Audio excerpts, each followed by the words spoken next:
তুমিও পারবে। ১২৩ সিসিমপুর। ছুটির দিন, বটতলাতে আসর জমেছে, চলছে গল্প। সুমনা বলল, চলো একটা মজার কাজ করি।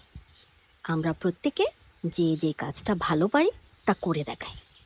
এই যেমন, যে ভালো গাইতে পারি সে গাইব, যে গল্প বলতে পারি সে গল্প বলবো। শুনে সবাই হই হই করে উঠল। সুমনা বলল, কে আগে শুরু করবে? আমি আমি আমি গান শোনাবো। এই বলে টুকটুকি গান গাইল। এলমো কি করবে ঠিক করতে পারছে না। তার মন খারাপ হলো। সে চুপচাপ বটতলার পেছনে গিয়ে দাঁড়ালো।